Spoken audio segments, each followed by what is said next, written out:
صل على محمد وآل محمد. اللهم صل على محمد وآل محمد وعجل. Inshallah, kindly recite Surah Al-Fatiha for the following Mahmoumeen, inshallah.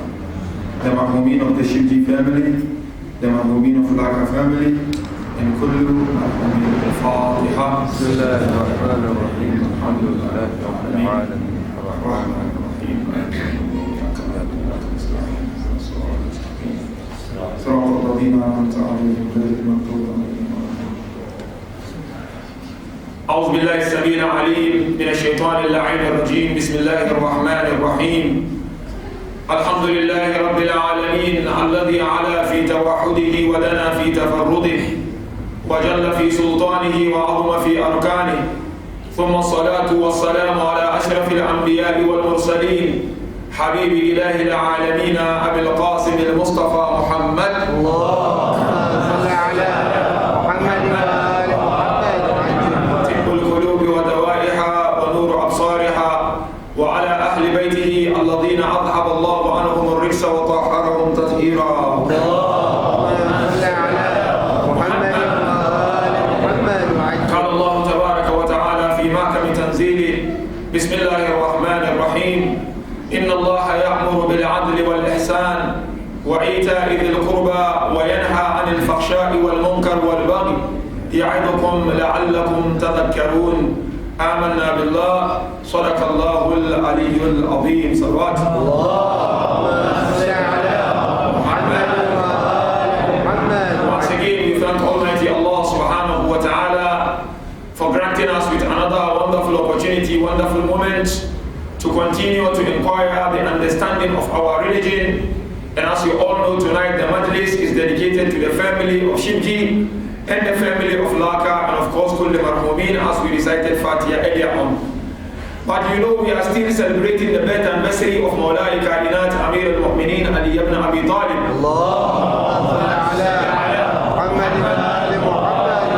Therefore, inshallah, tonight we will continue with our discussion on a separate platform and note altogether on the justice and its importance, and try to get some lessons from the life of Amir al-Mu'mineen Ali ibn Abi Talib.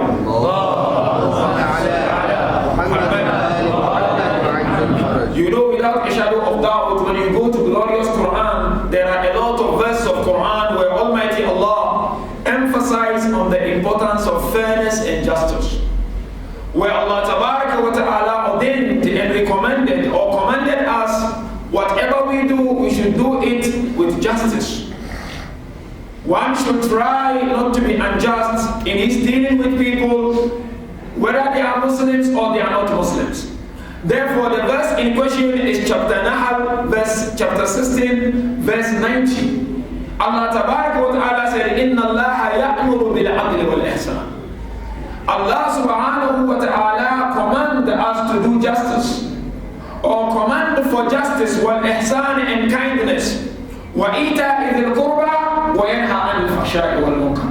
And Allah said also, I command you, don't forget your responsibilities, as we mentioned last night, when it comes to your near of kins or your family members. Then Allah said, ya'idukum at the end, la'allakum tadhakkarun. This is a consolation. This is an advice from Allah subhanahu wa ta'ala.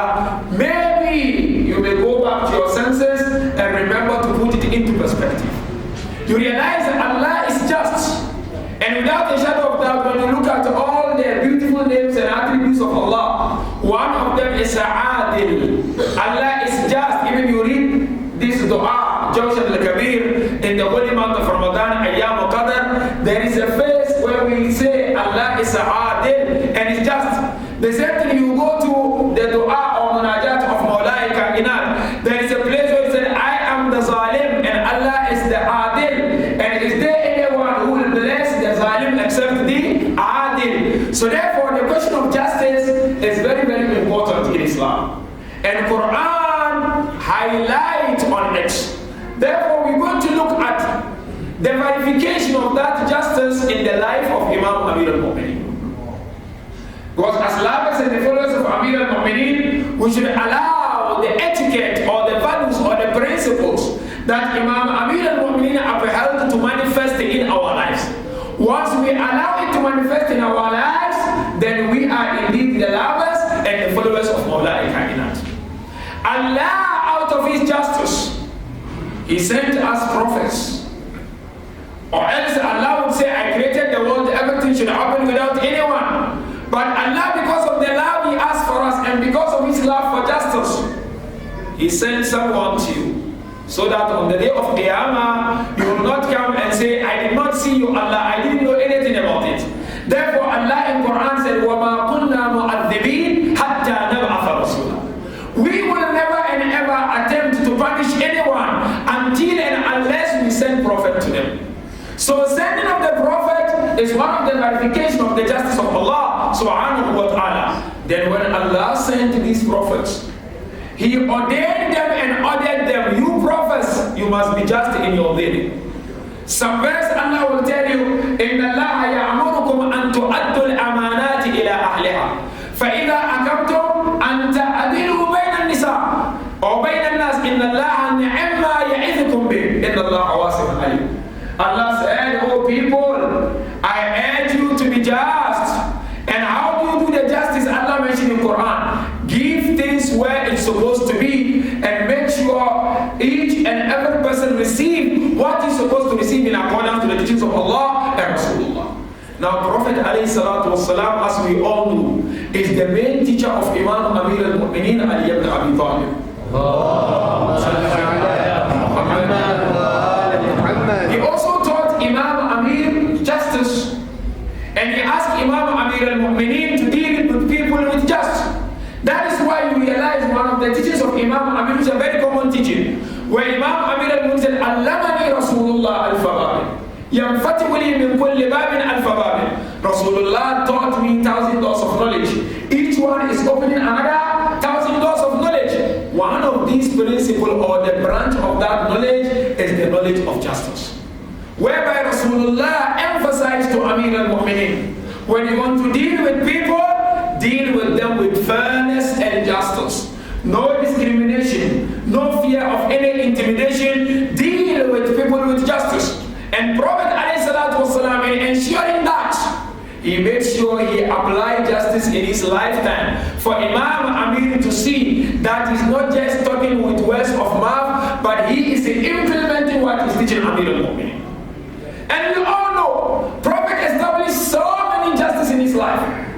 One of the justice which Prophet established was that, you know, before the coming of Rasulullah, in Arabic or Arab world, women, they were not entitled to the mahar you give them in marriage.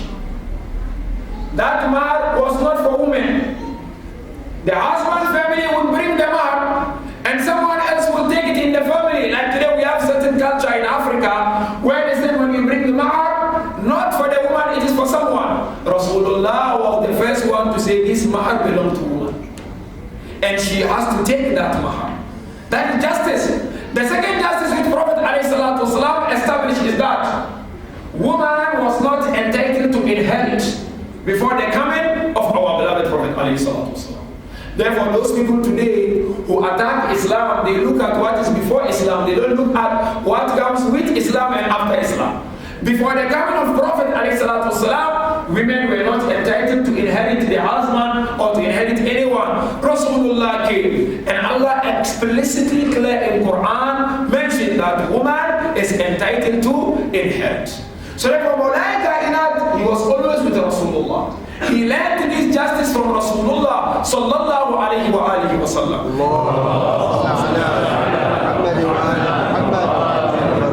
And Prophet always used to tell Imam Amir al-Mu'mineen, "Ahkam bayna an-nas bil-'adl wal-ihsan." Oh Ali, deal with people and judge between people with justice and fairness. Today you find sometimes if certain has to do with your family member, you don't want to do justice. If it has to do with your bosom friend, your close friend, you don't want to do justice.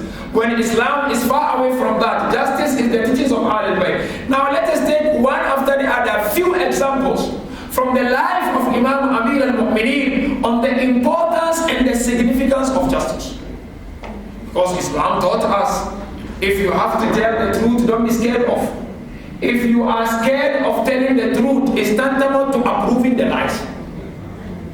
Therefore, Riwayah taught us, if you are at a place where wrong is taking place, and you know that you cannot speak against that wrong, get is what Islam is all about. And fairness is what Islam is all about. Today, when you go to the gathering of Muslims or to the assemblies of Muslims, you realize that there is no fairness, there is no justice. People deal with people in a very awkward way, in an unjust way, especially in market. In market, you find mu'mineen, they don't apply justice in the way they deal with one another. Imam Amir al-Mu'mineen as a leader made sure he applied and implemented justice in his life before he could ask any of his followers to implement justice in their life. Because they said, as a leader, you have to lead by an example. Leader, let your action talk. And don't let your talk do the action. That's very, very important. Now, the first area where Mawlai Kainat implemented justice was his family. Imam Amir al-Mu'mineen made sure, as Quran mentioned in Islam riwayah, if you want to become someone unique, start with your family. Now you go outside, أَتَعْمُرُونَ النَّاسَ بِالْبِرِّ وَتَنْسَوْنَ أَنفُسَكُمْ وَأَنْتُمْ تَتْلُونَ الْكِتَابَ أَفَلَا تَعْقِلُونَ. Chapter Baqarah. You telling people be good when your house is rotting. أَفَلَا تَعْقِلُونَ. Can't you ponder? Namaz, your house no namaz. Hijab, your house no hijab. Akhlaq, your house no akhlaq. Allah said, أَفَلَا تَعْقِلُونَ. Can't you reflect and ponder? So Imam Amir al-Mu'mineen began with his family. When he made sure he was done with the family, then he went out to do justice with people again. Now the first area, there are a lot of areas how Imam Amir al-Mu'mineen implemented justice with his family. But number one area which I want to share with you tonight is with his brother Akil. Akil, we all know Akil. And we know the role that Akil played in the life of Amir al-Mu'mineen. Especially when Amir al-Mu'mineen lost our mother Fatima al-Zahra salawatullahi wa salamuhu alayha.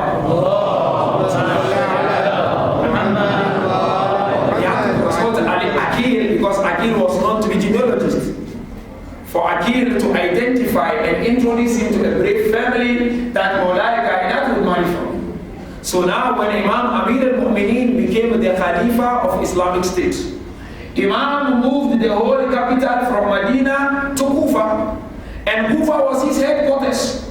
Now Baitul Mal was under Amir al-Mu'mineen. Imam was controlling everything. Now it become a lesson to all of us here. One way or another, if you are not a leader, you are a boss at your work. If you are not a boss at work, in the house you are a boss. So justice begins at home. If you don't do justice at home, forget outside. There is no any reward for it. Now Akil came to Mawlai Kainat. When he came to Imam Amir al-Mu'mineen, Riwayah said he often visited Imam in Kufa. And at night, Imam would ask Imam Hassan or Hussein to get a blanket and cover Akil because sometimes it used to be very cold. So one night Akil came and Imam called him to a dining. They sat there, they ate. When they finished eating, Akil looked at the face of Imam Amir.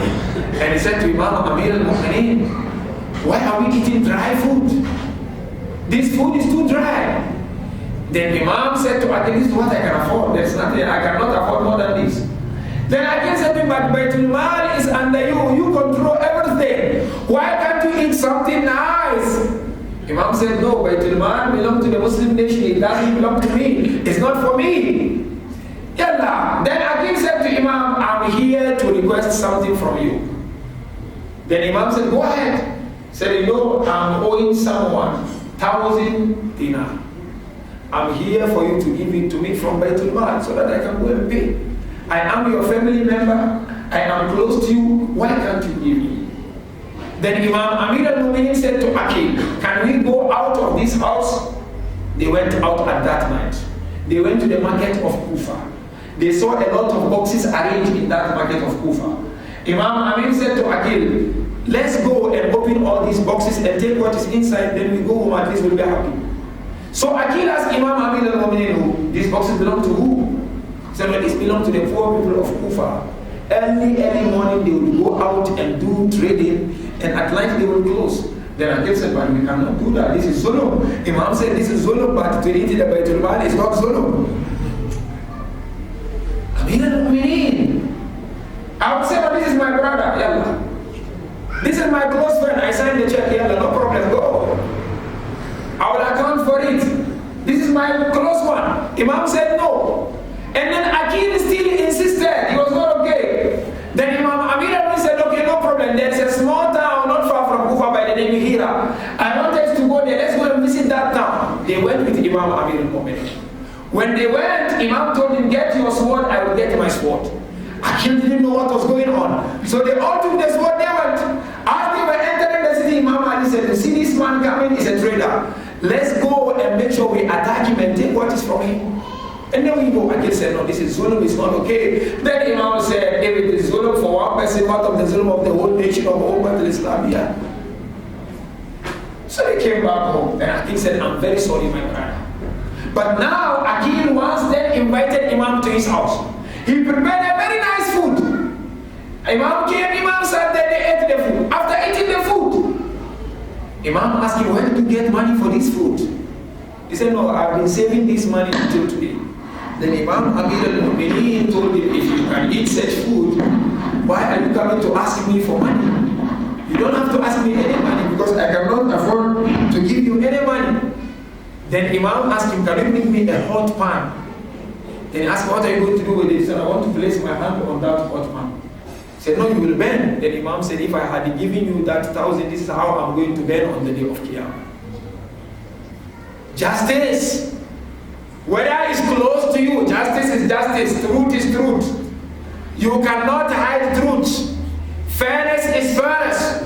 It's a general universal principle. If it is with my mother, it's fairness. With my father, it's fairness. With my uncle, it's fairness. At the end of the day, you have to do justice. The same thing, you realize that Imam Ali had a sister by the name of Fakhita. Fakhita, her husband used to defend Quraysh against Rasulullah. Now, there was a time when Prophet ﷺ asked Imam Ali to go to Mecca and make sure wherever injustice is taking place, he brings them back to justice. So Imam Ali realized that the main house where injustice was taking place in Mecca was the house of her sister Fakhita. The husband used to keep Quraysh and used to molest Mu'mineen and used to keep them in that house and hide them. Riwayah said Imam Ali covered his face with something. When he arrived in Mecca, he went and knocked the house. When he knocked the house, the wife came, the sister. She said, who are you? This is the house of the sister of Ali, because when they used to hear the name of Imam Ali, they used to shiver. Because they know Imam Ali is about the love of Allah, is about implementing the principles of Allah. Now, Imam opened the house, he entered. When he entered, she kept on talking, she didn't know it was him. Imam kept quiet. My brother is Ali. I will tell Ali, Ali will deal with you. Now Imam went and opened a place. There were many Quraysh who were against Prophet. Imam Ali opened the house and all of them came out. When all of them went out, he also went out. When he got close to the door, she came to them. I will tell my brother. Then he opened his face and she saw it was Imam Ali. Then Imam Ali said, if it is justice, you have to do justice, whether you are my sister or you are not my sister. So therefore, number one place where Imam Ali implemented justice was with his family. Very close family, Imam Ali never bothered. He had to make sure he implemented justice. The second place, which today most of us we fall like we at fault. How do we implement justice when we deal with our friends? Imam Amir implemented justice in dealing with his friends. One of his friends, is Talha, and the other one is Zubayr. In fact, Riwayah said Zubayr was his first cousin. He was the son of the auntie of Mawla Kainat. When Imam was not a leader, they were not coming to Imam. But the moment Imam moved to Kufa, they all came to Imam. Everybody wants his portion. It's like what you have heard. Today, our leaders, a person become president, you see all the family members, everybody want to go, everybody want to get a place to hide. So now Talha and Zubayr, they went to Amir al-Mu'minin in Kufa. When they went to Imam Amir al-Mu'minin, Imam sat down with them and then they started telling Imam Ali, we are here to collect our share. Imam Ali asked them, which share are you here to collect? He said, no, we all fought for Islam. Beginning of the Islam, we helped Rasulullah. We did a lot of things about Islam. Imam said, I've changed the policy. Imam Ali changed the policy of the 10th Khalifa. Imam Ali made sure that every Muslim or a convert used to receive 3 dinar. Not more than that. Whether convert, not convert, no difference. Imam Amir al-Mu'minin. Imam told them, 3, everybody, I, Ali, I'm taking 3, and you are also taking 3. You will not get more than that, I, Ali, will not get more than that. And when they came, there was a candle which was on. Imam Ali switched off that candle and he switched on another candle. They asked him, why are you doing so? He said, this one which I've just switched off, it is Baytul Mal. I use it when I meet people for the general affairs of Muslim Ummah. This one that I've switched on is my own personal money because you are coming for personal issues. Achieve. Me, I will say, no, this is Tabarruk. This is I don't know how they call it. This is for Mu'minin, no problem. This is Allah, the petrol is. It cannot happen. Imam had to switch it off because Imam was conscious. Adala, justice. Now Tala and Zubair, they insisted. Imam Ali told them, if there is any warrior than me, tell me in Islam. If there is anyone better than me, tell me in Islam. Imam said, you have 3, I have 3, convert have 3, everybody is 3. Then they requested something from Imam Ali. Why can't you make us leaders of Kufa and Basra governors? Imam said, I don't trust you in Medina. How can I make you leaders of Kufa and Basra? And then they asked him another question. Okay, if that is not happening, we want to go to Umrah. You need to help us, we have to go for Umrah. Imam said, I don't have any money to take you to Umrah. There is no any money. So they left for Umrah. That was when they went and connived and organized the battle of Jamal against Imam Amir al-Mu'minin. So Imam realized that he was very tough when it comes to Baytul Mal and the justice and fairness. The same thing Imam Ali alayhi salatu wasalam made sure non-Muslims got their justice under his leadership. Therefore we call people who say Islam is a religion of terrorists, you don't have to live together. It's not true. Imam Amir al-Mu'minin, when he was a leader in Kufa as his headquarters, he made sure non-Muslims who were under his leadership, they received their right without any difficulties. One day Imam Amir was walking with his entourage in Kufa. As they were walking, he found one blind man. He was sitting there, he was crying. The blind man was crying loudly. Imam Ali came with his entourage close to this man. Imam went down and he touched the man. He asked him, what is your problem? Some of the companions said, you know, this person is a Christian. He used to be rich, but now he's very poor. Maybe he's sitting here looking for something. Imam asked him, what is your problem? He said, I don't have money. I don't have place to sleep. I've lost everything. You know what Imam Amir al-Mu'minin did? Imam Ali said, all of you sit here. And Imam Ali sat down. And he looked at his companion and he said to them, I will not leave this place until one of them solves this problem. Today, even Muslim is rich and Muslims are dying. Non-Muslim under the leadership of Maulai Kainat. Imam sat there, I will not move an inch until and unless one of you dig down in your pocket and solve the problem of this world. I mean, if we can really follow the teachings of Prophet and Ahlul Bayt, wallahi, there will be peace in this world. Eventually somebody died in his pocket because there are people, they have to think thrice before they give him money for the other. They said the box is always empty.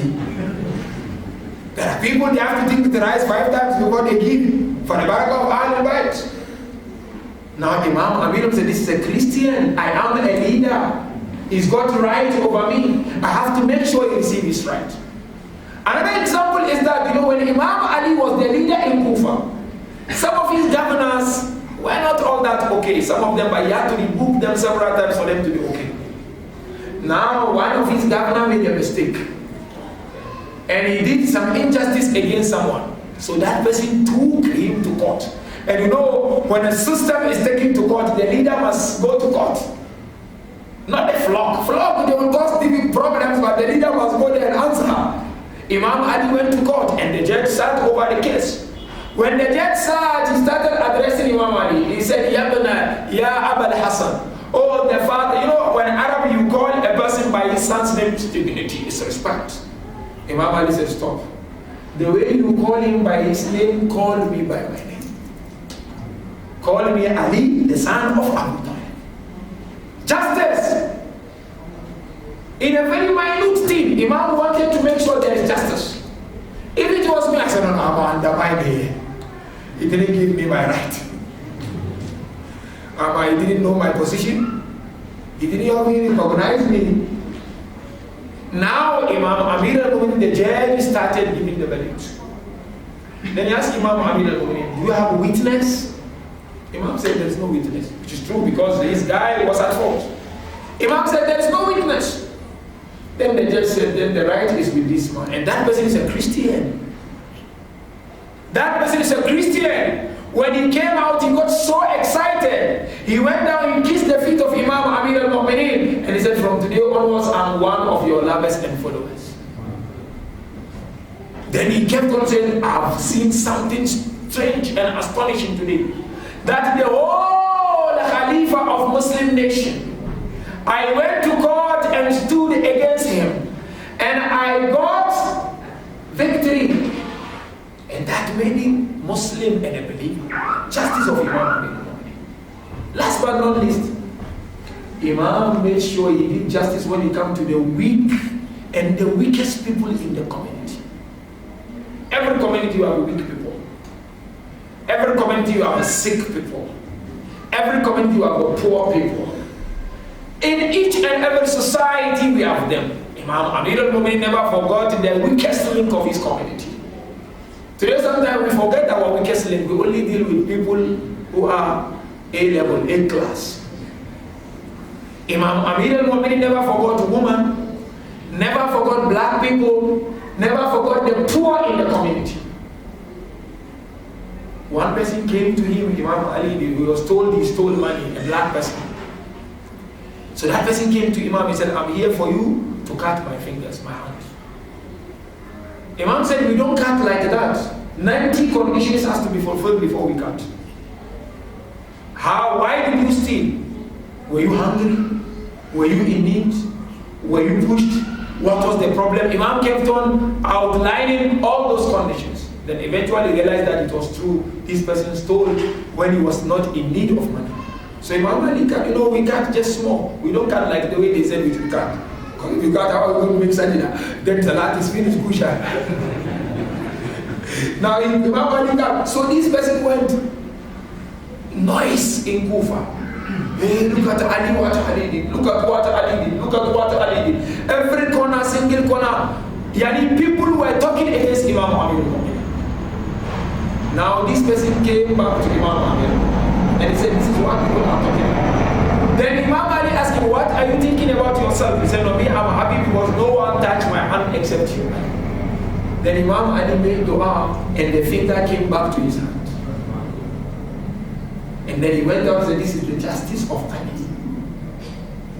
That is why you realize on the day of Nahrawan, when the battle started on 1-to-1, Imam Ali got hold of one person and Imam Ali started going to him, and this person threw his sword and the sword went and got stuck on the sword of Imam Amir al-Mu'minin.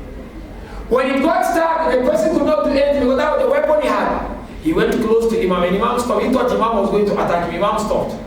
Then he said to Imam Ali, can I ask you something? He said, yes, go ahead.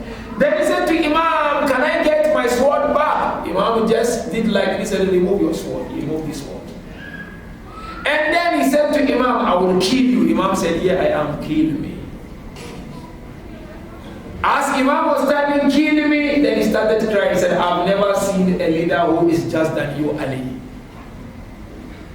Eventually he turned and he became part of the camp of Imam Ali and he fought against the enemies of Ali.